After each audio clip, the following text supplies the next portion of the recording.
Hello friends, मध्ये आपलं स्वागत आहे। आज आपण फॅन्सी ड्रेसची इथे जॉकेटवाल्या कटिंग आणि स्टिचिंग पाहणार आहोत। तर त्यासाठी बघा इथे आपण 5 मीटरची मी साडी घेतली आहे। याची आता कटिंग करण्यासाठी आपण काय करणार आहोत, आधी मी 2.5 मीटरचा कापड यातून वेगळा करून घेते, जेणेकरून तुम्हाला घडी घातल्यावर लक्षात येईल की आपल्याला कटिंग कशी करायची। आता हा जो आपण 2.5 मीटरचा कापड आहे यातून आपण साडीचा मी निमा पार्ट इथे वेगळा करून घेतलाय। निमा पार्टची आपण इथे कटिंग करतोय। तर करायचं काय, आधी बंद बाजू 4 कापडात घडी घातली आहे। शोल्डर जेवढं त्याचा निमा पार्ट टाकायचा आहे। आता 12 इंचाचं 14 इंचाचं शोल्डर आहे, त्याच्यामध्ये आपण 7 इंचाचा निमा पार्ट टाकूया शोल्डरचा। मुंड्याची उंची या पॉइंटला मी घेते 7.5 इंचावरती।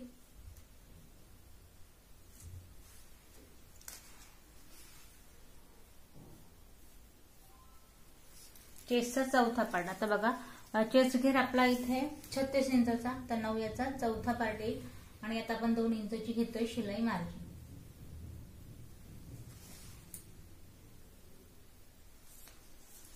तर या पॉइंटला 1.5 इंचावरती आपल्याला गोलाई द्यायची आहे।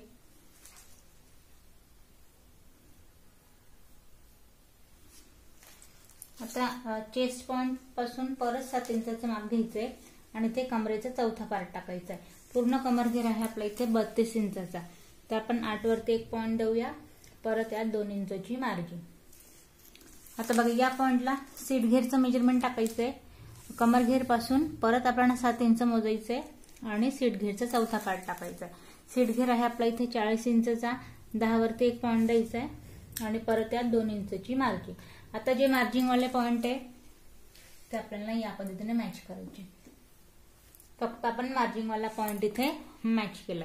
त्यानंतर बघा आता जेवढा आपला घेर आहे बॉटम वाल्या पार्टला जेवढा आपल्या इथे घेर आहे या पॉइंटला, त्या पॉइंट पर्यंत आपण तिरकशी लाईन ड्रॉ करायची आहे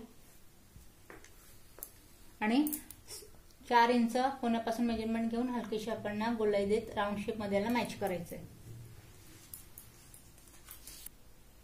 आता बघा साइड पॉइंट पासून मी त्या पॉइंट पासून सर्कल तिथे राऊंड मारून घेतलाय। आता याची उंचीविषयी तुम्हाला सांगेन, जसं की मी तुम्हाला म्हटलं आपण फॅन्सी इथे स्टिच करायचा ड्रेस, तर याची जी पूर्ण उंची असणार आहे यापेक्षा, आता बघा याची लेंथ तुम्ही लक्षात घ्यायची, याची जी लेंथ आहे याच्यापेक्षा आपण अजून जो दुसरा पार्ट कट करणार आहोत त्याची उंची आपल्याला 4 इंच एक्स्ट्रा ठेवायची। आता कापड तर आपला सेम असणार आहे साडीच्या उंचीनुसार, तर याच्यामध्ये बघा याची जी उंची आहे ती आहे इथे आपण ठेवणार आहोत 42 इंच, म्हणजे या पॉइंट पर्यंत।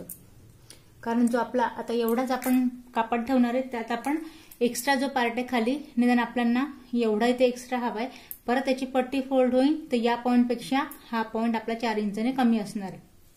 तर हा जो राऊंड शेप आहे मी या पॉइंटला इथे मॅच करते। आता बघा आपलं मेन पूर्ण लाईन ड्रॉ झाली आहे। साइड पॉइंट पासून याला आपण कट करून घेऊया। आता आपण एक्स्ट्रा पार्ट इथे कट करून घेतलाय आणि 4 कापडात आपली टॉपची इथे घडी घातली। तर गळ्यासाठी आपल्याला कटिंग 3 इंचाचा गळ्याचा घेरा घ्यायचा आहे आणि पाठीमागे आपल्याला हलकीशी गोलाई घ्यायची, आपल्याला 1 इंचाची, जशी आपण कॉलरसाठी घेतो तेवढी फक्त आपल्याला पाठीमागच्या पार्टची गोलाई घ्यायची। तर आता फ्रंट पार्टचा नेक बघा आपल्याला या पॉइंटला मी घेते 8 इंचावरती। आता याची जी कटिंग आहे याची कटिंग थोडी पुढच्या पार्टची इथे वेगळी असणार आहे।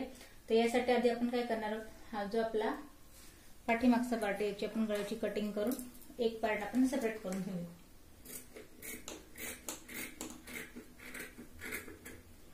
शोल्डर आपल्याला मुंड्याच्या साईडला तिरकसं डाऊन करायचं आहे 1/2 इंच या पद्धतीने। आता इथे आपला एक पार्ट आपण साईडला ठेवून घेऊया। आता आपण पाठीमागचा पार्ट साईडला ठेवलाय, आता आपण पुढचा पार्ट घेतलाय, गळ्याची उंची आपण 8 इंचावरती घेतली। त्यानंतर या पॉइंटला सरळ एक लाईन ड्रॉ करा, एवढी आपल्याला सेम मेजरमेंट ठेवायचं। याचं एक माप बघा, अंदाजे तुम्हाला लक्षात येईल। चेस्ट पॉइंट नुसार आपल्याला इथे 4 इंचावरती मी आहे तसा कपडा आपण सेम ठेवणार आहोत। आता या पॉइंटला आपण तिरकशी थोडासा कट द्यायचा आहे पुढच्या पार्टला। या शेपमध्ये जसा आपला ड्रेस आहे त्या शेपमध्ये आपल्याला कट द्यायचं या पद्धतीने।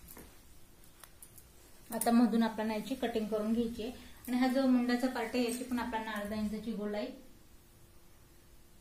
फ्रंट पार्टची आपल्याला अर्धा इंचाने गोलाई द्यायची. तर आपण पार्ट आपण इथे कट करून घेऊ. तर बघा आता आपण कटिंग इथे कम्प्लीट करून घेतली आहे. आता पुढचा जो आपला इथे पार्ट असणार आहे तो काहीसा या पद्धतीने आपण याला ठेवूया. तर बघा आता या पॉइंटला 4 इंच जे आपण ह्या पॉइंटला सेम ठेवलं, इथे आपण फॅन्सी सिल्वर रंगाचे बटन लावणार आहोत. या पद्धतीने वरचा जो पार्ट आहे या पद्धतीने पुढच्या साईडला कट येणार आहे. आता आपण बाहेरचा पार्ट इथे कट केलाय. आता आपण आतला पार्ट इथे कट करूया. आता बघा उरलेला जो कापड आहे तो आपण 4 कापडात त्याची घडी घातली. त्यानंतर आता बघा जो पाठीमागचा पार्ट आपण ड्रेसचा इथे कट केला होता याला आपल्याला ठेवायचंय. आता याला ठेवताना आपल्याला कुठल्या पद्धतीने ठेवायचंय, वरून आपल्याला गळ्याचा आधी मेजरमेंट घेऊन घ्यायचे, जेणेकरून तुम्हाला लक्षात येईल की आपल्याला ड्रेसला कुठल्या पद्धतीने स्टिच करायचंय. शोल्डर पासून आता जेवढा आपला इथे पुढचा जो गळा असणार आहे, पुढचा गळा आपल्याला बघा तुम्हाला गळा केवढा ठेवायचा आहे पुढचा, तर इथे मला जो पुढचा गळा आहे तो साधारण इथे या पॉइंटला 6 इंचावरती ठेवायचा आहे. 6 इंचावरती आपल्याला हा गळा ठेवायचा. तर 6 इंचापासून जेवढी आपली कुर्ती आहे या कापडावरती तो पॉइंट आपल्याला वरती ठेवायचा आहे शोल्डरला. इथे मी शोल्डरला हा पॉइंट ठेवलाय. आता यात बघा जो कडेचा पार्ट आहे याला मला पट्टी फोल्ड करायची नाही, त्याच्यामुळे मी डायरेक्ट शोल्डरच्या पार्टवरती हा पार्ट ठेवलाय. जर तुम्हाला इथे पट्टी वगैरे पुढच्या साईडला फोल्ड करायची आहे तर मग याला ठेवताना तुम्ही अजून वरती 2 इंच पट्टी सोडून खाली ठेवायचे. पण मी इथे कुठल्याही प्रकारची मला पट्टी फोल्ड करायची नाही, त्याच्यामुळे मी या पॉइंटला याला व्यवस्थित आपल्याला कुर्ती जी आहे ती या पॉइंट पासून कापडावरती सेट करून घ्यायची. आता बघा या पॉइंटला हा जो आपला कुर्तीचा पार्ट आहे याला मी आपण गळ्याचं मेजरमेंट घेऊन साईड पॉइंट पासून पूर्ण ड्रॉ करून घेतलं या पद्धतीने. आता हा पार्ट आपण साईडला ठेवूया. आता याची उंचीकडे लक्ष द्यायचंय. जसं की मी तुम्हाला म्हटली तो वरचा जो जॉकेटवाला पार्ट आहे तो लहान असणार आहे आणि हा जो पार्ट आहे याची उंची आपली आता या कापडाला मी पूर्ण वापर करून घेतलाय आणि पूर्ण एंडिंग पर्यंत जेवढा कापड आहे तेवढा मी ड्रॉ करून घेतलाय. आता याला पण आपण साईड पॉइंट पासून कट करून घेऊया.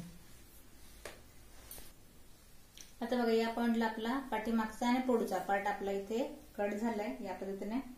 तर बघा आता कटिंग झाली. यामध्ये आपली स्लीव राहिली तर आपण आधी स्लीवची कटिंग करून घेऊया. आता बघा साईड पॉइंट पासून जो आपला शिल्लक कापड आहे त्याचा आपल्याला लॉंग स्लीव इथे कट करायची आहे.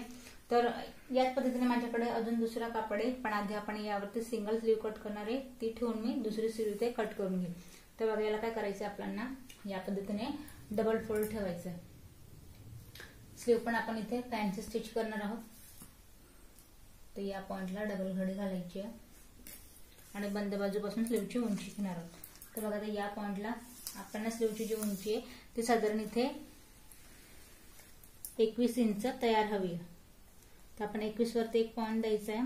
परत यात 2 इंच एक्स्ट्रा म्हणजेच की 23 इंचावरती. आता मुंड्याचा जो पार्ट आहे म्हणजे या पद्धतीने मनगटाचं माप घ्यायचं आपल्याला. तर मनगटाचं माप बघा या पॉइंटला काहीसं 6 इंचावरती येते. तर इथे आपल्याला घ्यायचंय 3 इंचावरती आणि इथून पुढे मार्जिन घ्यायची आपल्याला 1.5 इंचावरती. आता इथे आपलं मनगटाचं माप टाकून झालंय. त्यानंतर आता या पॉइंटला बघा इथून जी मुंड्याची आपली गोलाई असणार आहे ती असणार आहे तयार 7.5 इंचावरती. यात आपल्याला घ्यायचंय 1.5 इंचाची मार्जिन आणि परत त्यात आपल्याला या पॉइंटला दोघही पॉइंटला आपल्याला साधारण 3-3 इथे प्लेट्स टाकायच्या, चुना टाकायच्या. तर त्यासाठी मी परत इथे 3 इंच एक्स्ट्रा घेते. तर आता याची कटिंग कशी करायची आपल्याला या पॉइंट पासून खाली 3 इंचावरती इथे तिरकस आपल्याला आता स्लीवचा आकार द्यायचा या पॉइंट पर्यंत. तर बघा या पॉइंट पर्यंत जिथे आपण 3 इंच एक्स्ट्रा घेतलंय त्या पॉइंट पर्यंत आणि तिथून मग तिरकस आपल्याला जो आपला मनगटाचा पार्ट आहे त्या पॉइंटला लाईन ड्रॉ करून घ्यायची. इथे आपण नॉर्मल स्लीव सारखं स्लीव कट केली, फक्त मी यात 3 इंच एक्स्ट्रा घेतलंय जेणेकरून जो आपला स्लीवचा पार्ट असणार आहे या पॉइंटला आपल्याला इथे चुना टाकायच्या. तर आपण आता साईड पॉइंट पासून याला कट करून घेऊया. तर इथे बघा आपण दोघं स्लीव कट करून घेतलाय. आता स्लीव आपल्या कट झाल्या, पूर्ण ड्रेसची कटिंग इथे झाली. आजच्या व्हिडिओत आपण कटिंग बघितली. नेक्स्ट व्हिडिओमध्ये आपण स्टेप बाय स्टेप याची स्टिचिंग पाहणार आहोत.